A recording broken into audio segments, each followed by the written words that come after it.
Hi students, Professor Laney, and I'm here with Child Development 220, Child as Victim, Chapter 2, the Family, Roles, Responsibilities, and Rights. Let me actually put a space in here so we can edit that properly.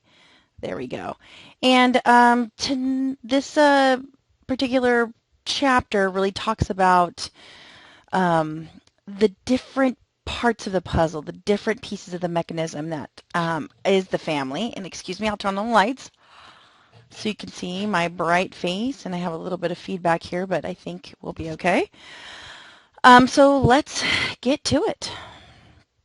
Again, here's our lovely chapter 2. And it really starts off with the definition and function of family. I mean, we all are part of a family, whether or not we're adopted or it's a blended family or whatever, but we're all part of a family. But the real definition is a review from 107 and 110. Talk about the nuclear family, which is mom, dad, children, and that's just that family that you've created, like a nucleus. That's why they use the word nuclear. And then extended family means, yeah, everybody else, aunts, uncles, and I know I even used the example neighbor, like neighbor cousins, right?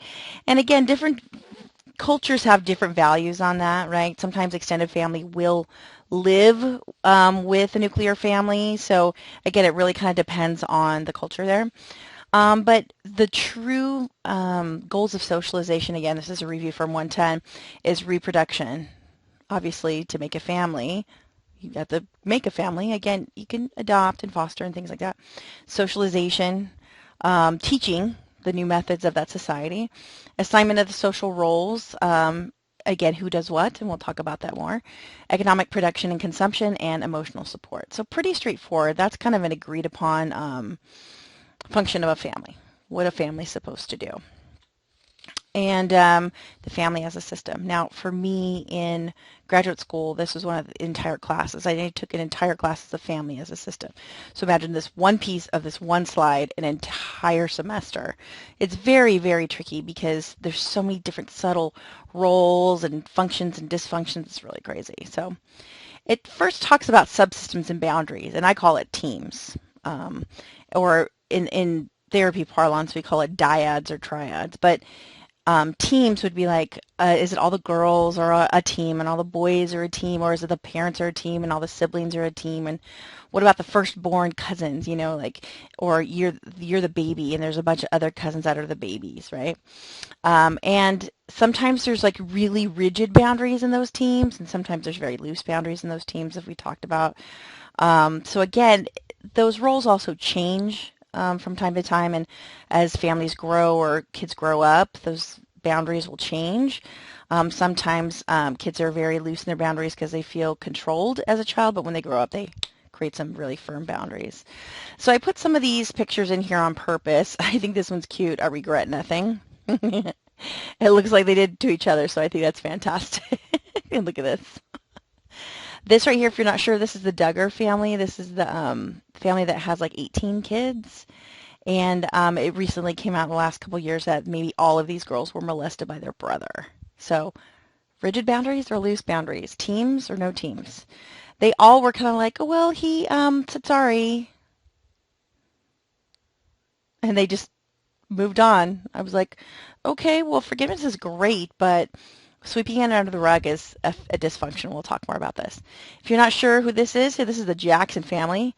Janet came out that she was molested by her dad. The dad was heavy-handed in terms of physical abuse. And look at this, Jess. Oh, good Lord. What is this little girl? 4? Oh, that's hilarious, Mom. Oh, is that one team there? Like Super Mom team that we're just going to dress you up as Madonna? Oh, man, right? Boundaries, people, boundaries. Now, roles. So people are given the role. I mean, obviously mothers can create children, but you can, again, also adopt, foster and adopt. But sometimes it's the dad that's expected to work and the mom's expected to stay home. But that's changing a lot lately. But who works, who cooks, who cleans? And this certainly looks like a kid who's cleaning. He's standing on something to get to the dryer. So that's how you know it's not good. Okay. I mean, he's making a series of bad choices. I mean, but he's maybe old enough to do his laundry, but I'm just teaching my son now at 9 to do laundry, and if I left it up to him, it would be a hot mess. So no, thanks. And this is super disturbing right here. This like the grown person is the baby face and the little one is the dad. But that's really what happens when you parentify your child. And I think this one's cute, the dysfunctional family tree. There's always one, combative Carl and promiscuous Priscilla, the no-job Bob, alcoholic Al, lazy Lars, Gertie Gossip, abusive Amy. I mean, everybody's got them, right? But again, it's only a problem when it causes a problem, but those things can cause a problem. Amphetamine Amy, pervert Perry, yuck. Hilarious, but kind of not because it's kind of pretty common. Okay. And how do families communicate? I mean, is it constantly passive aggressive and yelling and blaming? And is it open? Is the follow through there when you say, go clean your room and there's no follow through? Trust me, that is the number one problem with families. They don't follow through. I tell parents if you can't follow through on the demand, don't place it. And I mean it. Otherwise, you place a demand, you don't follow through, you've just lost all of your leverage as a parent, all of it. So, but do children get a voice? Do they get to vote, right? And there's, again, the boundaries. I mean, enmeshed means too close, and too differentiated means too far away.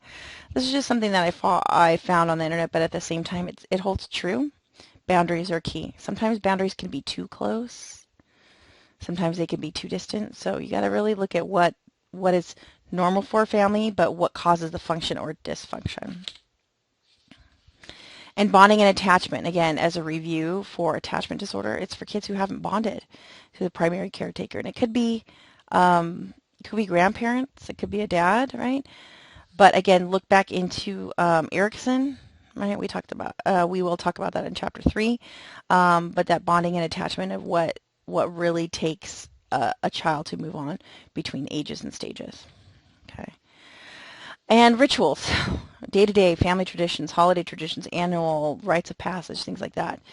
Different families have different things. And again, sometimes a daily ritual could be something like incest or abuse. And if it doesn't happen, then it's weird, right? Again, all families are different, and especially abusive families, they have their own type of normal. That's why we talk about rituals, right? And what causes the most holiday stress? Very clear, right? Family and in-laws, self-expectations, money shopping. And this is hilarious. Here's to family. It's almost like he's almost trying to drink on purpose just to get through it. Look at he's a Republican, she's a Democrat, and he's complaining, and she's eating one thing, and he's just dragged to the video game. Oh my gosh, right? Very, very common. Oh, let's go back that one. And by the way, I put this picture of Krampus here. If some of you like those scary movies, it's funny as a scary movie, but Krampus shows up when there's dysfunction in the family. And by the way, that's my culture. In Germany, they talk about the Krampus. It's not so much as the Santa Claus, it's a Krampus. It comes to scare you, eat the children. So that's a cultural stereotype and norm for me. So I tell people, like, it's a funny movie here, or it's supposed to be a scary movie, but it's a cultural real thing in Germany. So isn't that, see how different cultures have something is normal to them? It's crazy. And in regards to like what's the word? I'm losing the word here. Minority families. Like, there's different types and different styles of minority families, and again, we'll talk about what those roles and such are here. In the African American family, kinship is key. I mean, that came over from their heritage, and it still holds very true. The family, extended family, people help each other out. Children are prized and nurtured, even though sometimes, some families aren't that great, just like in every culture. And adaptable family roles. A lot of times people have to adapt. Some people don't adapt and they take off. But again, that happens in every culture. Achievement and work orientation, there is a lot of push to achieve, but a lot of times there's not that general access to those achievement opportunities. And religion acts as fortification for the family. Like, this strengthens my family, which is great. Communication is often expressed in phrases or analogy. You might hear something like, "Boy, I knew you when you was coming up, when you was knee high to a, that kind of thing." So it's instead of saying I knew you, I've known you for a long time, I've known you since you were a baby, they give an analogy or a phrase, and that's just how it is. So it's not wrong or good or bad, it just is. Okay, that's a norm. Okay. And how a family really functions depends on several variables. Again, is that culture individualistic or collectivistic? Is the family out for number one, or is the family trying to do what's best for the family? And again, the subgroup of each of the little dyads in there, or is it a nuclear part of a larger family? Again, it might be a smaller part that doesn't work. Um, and the individual family members, what are their skills? What is the coping skills? How do people deal with stress? Some people just deal with it really well. Some people freak out and the family crumbles. The family explodes. That's called divorce, or just people just take off. And also, how does that family function within the dominant culture? Some people blend, some people don't. Okay. Now, when I went over this in class, I double checked with the word compadrazgo. Like nobody agreed with that. It's too much of a clinical word term, but it's like we would say like families and tias and tios, and we would say like our extended family, like aunties and uncles. But still, there's a huge piece of machismo, which is that um, we would say macho, and it's like the dad runs the family, except for when he's not there, the mom runs the family, and then when he comes, like dad runs. It's just a really cool balance, and I think it's fantastic. And then also this whole thing with the baptisms and the quinces and things like that, I think those are fantastic rituals, and rites of passages are great. Religious orientation is mostly Catholicism, but there's also some changing there. And then benediction, they talked about like greeting elders, but at the same time, more modern day is just saying hi, auntie, uncle when you enter a room. And then still use folk healers. That was definitely agreed upon concept in the class. And respect. You better respect your elders. So again, this is more of um, uh, a collectivistic or a higher level of families, like a high context and cohesive group. Okay. Now, Asian families have a lot of similarities, but some differences as well. Again, there's this hierarchy of male dominated, and sometimes male children are more important than even a mother. So it's really interesting, but your elders are really valued, like grandparents and things like that, your whole ancestors and things like that. And depending on certain types of Asian groups, like the Hmong, you still have like clan influences and leaders of the clan. And then there is a lot of even though men are prized, there's a lot of honor with the female and making sure that she is virginal, when she is married. So it's really a hard balance to strike there. Harmony and self-esteem is very good. It's very like getting along with the world, getting along with your family, getting along with nature, doing the right thing. Um, and shame, avoiding shame is huge. Like if you have a behavior that could shame your family, that's the worst thing ever. Again, happens in a lot of cultures, but in the Asian culture, it's huge. Okay. And fatalism is also like determinism. It's thinking like, well, our ancestors set a path forward and we're just going to walk that path. You can't change it. And so sometimes families like that won't ask for help when they need it. And families don't fail. There is no failure. There's a lot of pride because pride's opposite shame. And so a lot of that's wrapped up together, but in communication, some family Asian cultures appreciate what you haven't said, and sometimes it's reading between the lines, and so that's super, super important. So, but again, there's two major divisions of Asian cultures, and one is the Confucius type of religion, which is going to be more of like China, Korea, Japan, um, Vietnam, Laos, things like that, Malaysia. And then you're going to get into like India, Bangladesh, and then you're going to get over here into more of the Hindu religions. And then there's, of course, there's influx of Muslims in that country as well. But again, you're going to have this Confucius, which is very like wisdom says, and then this one is a multi-theistic, a multi-deity, definitely different gods for different things. So again, you're going to get definitely two sides of traditions and things like that there too, but again, I mean, thousands of years of tradition here. So again, they really try to follow these guidelines here.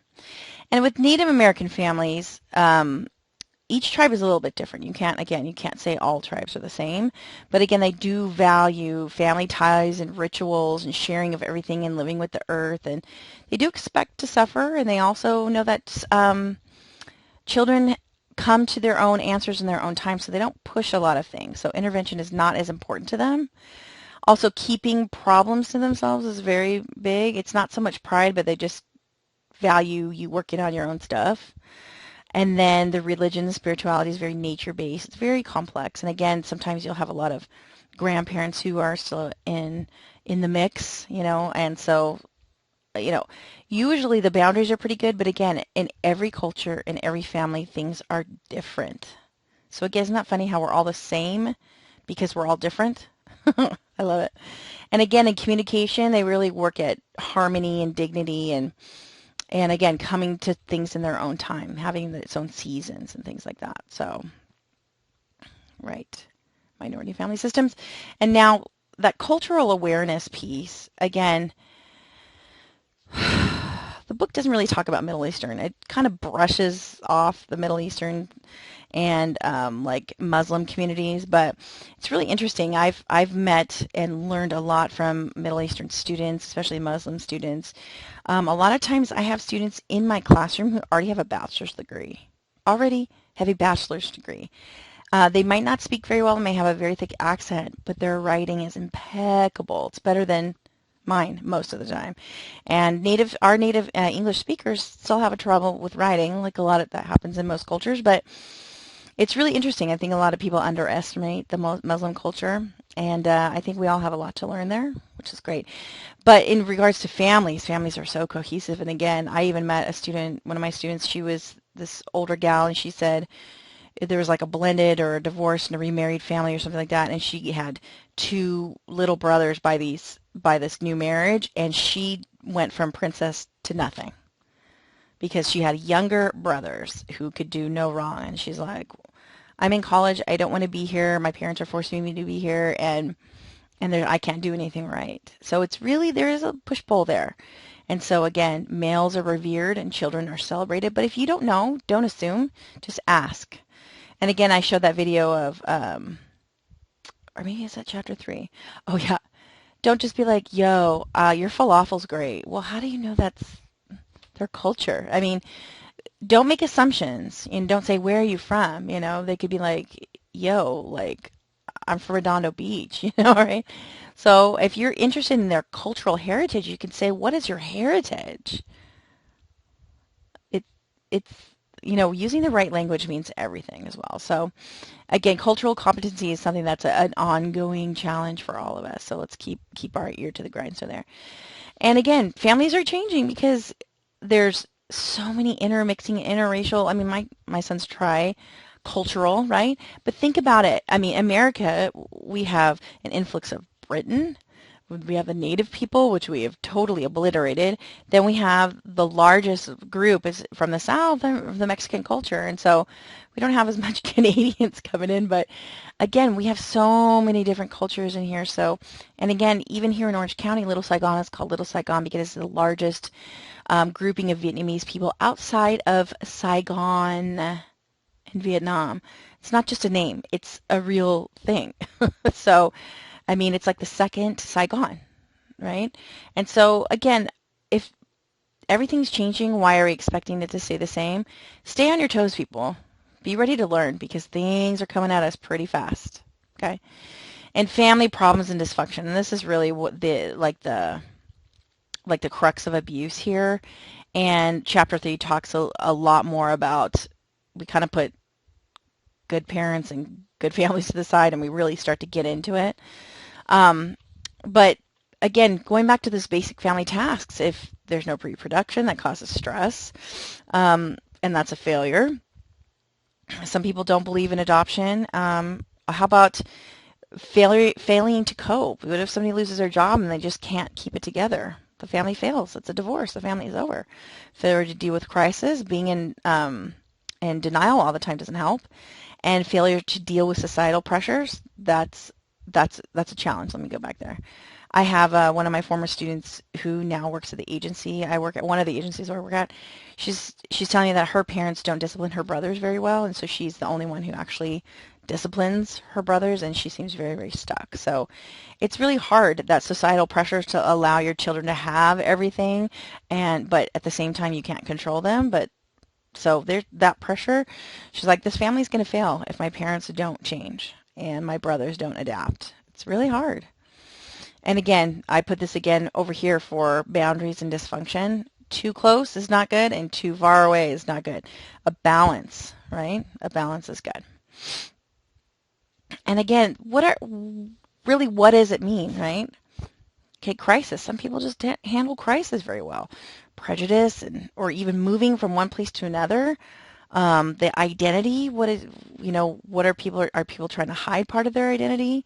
Is there disability that we're in denial about, or are we trying to be disabled but make sense of it, right? And is there maybe overlapping issues of all these at once, right?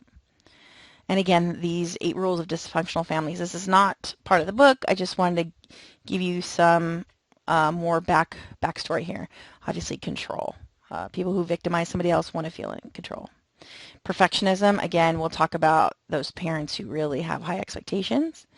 That's in chapter 3. Blaming, blame to me is like the worst. I understand taking responsibility, but blaming just doesn't work, okay? No talking rule. Some people just, some families just don't talk about it. Yeah, it doesn't go away. Myth making, oh, let's just pretend everything's great. Doesn't just go away. And incompletion, staying upset and confused without resolving differences and just being mad and just moving on. Ugh. And unreliability, trust. That's huge in families. If you don't have that, family's going to fail. Ugh. I saw this and I was like, great. But yeah, dysfunction, it's everywhere. Yeah. And let's talk about maltreatment, child maltreatment, abuse.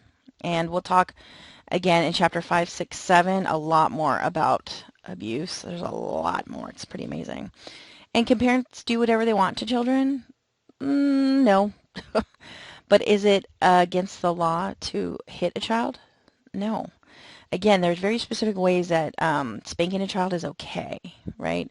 Open hand over the clothes, not in anger and not too hard and age appropriate, and that kind of thing is okay. You're not going to get arrested for that. It's not against the law, right? But when it comes to beating, if there's on the skin or bruise or closed fist, or it's done in anger and it's done in 30 minutes, that's abuse. And which is worse, like beating a child or the lifetime of that aftermath? It's really sad that one spank or one beating in the wrong way could really damage a child forever. And again, it takes the rest of us, our lifetime and their lifetime, to kind of incorporate why that was done. It's a lot of hard work. How about we skip it? Good? And again, the government really only comes in when it comes down to the aftermath or a possible cost. And children's rights, there's wants versus needs, right? And what a child wants and what does a child needs. And then if you give them too many of their wants, they become entitled. That's part of some of our societal issues right now, okay? What if parents can't provide their needs? Okay, so basic needs, food, shelter, clothing. What if parents can't provide that? And not because they can't, but because they're, passed out or they won't provide that? What are the consequences? Children get taken away. Again, if you think you own your children, do something bad to them and they'll get taken away. You'll know who owns them. And the child protection movement, again, it's been moving on and it's been moving faster since the 60s, 70s, 80s. But again, it's not against the law to physically touch your child under the right circumstances. But in Sweden, it's 100% against the law. Isn't that crazy? They also moved to a 6-hour workday. I think in Sweden might be doing something nice. And child rights and parent rights are also human rights, okay? This is a Universal Declaration of Human Rights, adopted in 1948, and it's really interesting because there's a lot of concepts in here that were kind of outlined before it was important in 1948. How about you have the right to Social Security? You have the right to a job. You have the right to privacy. It doesn't really talk about computers then, but yeah, it applies to computers now. No one has the right to torture you. No one has the right to hold you in slavery. You are not property, right? And I like how they added Malala in here. Everyone has the right to an education. Adults have the right to marriage and raise a family, even if it's same-sex partners. Yeah. You have the right to seek asylum. You have the right to a fair public trial. Everyone is innocent until proven guilty. You have the right to an adequate standard of living. You have the right to leisure and rest. A 5-day work week there's a deal with that. We used to have a 7-day work week, and you can thank child welfare laws, the Haymaker riots, and Labor Day for a 5-day work week. Yeah. So that's from zenpencils.com. You can check that out. Okay. And really, this chapter kind of sums up with, again, we have to assume that families have changed. Cultural awareness is key to understanding all these changes and why these things are happening and what is normal to a certain type of family. Again, abuse is not normal, but different discipline practices are, and so there's a fine line, and we have to be aware of those things. And problems of everyday living and just those basic roles of a family and what they're supposed to provide, sometimes it's just too much for people. Sometimes it really just is too much for people, and that's when you'll see people who have they're homeless and they have their kids with them, and it's just really, really hard. Or, people do worse and then they have the other kids taken away. And again, to find a solution, we all have to kind of work together. This is not abuse is an epidemic. It costs all of us a lot of money when we have people who are so askew mentally. They murder people and open fire in places like that. Those people do not have a typical or even a supportive environment. It transcends culture, because we have plenty of Caucasian people making issues here, and then we have plenty of people of color doing issues as well. So what is the constant there? How about the lack of support? Yeah, family roles, family nurturing, emotional support, things like that, socialization. Yeah, go back to the first slide. But again, here's our chapter 2, family roles, responsibilities, and rights. And again, chapters 1, 2, and 3 really set us up for when we started getting into the gnarly, really deep levels of abuse and where they come from and what the reason is. So again, that is chapter 2, and I'm glad I could provide this for you. And hopefully you've enjoyed this, and I will see you in the virtual classroom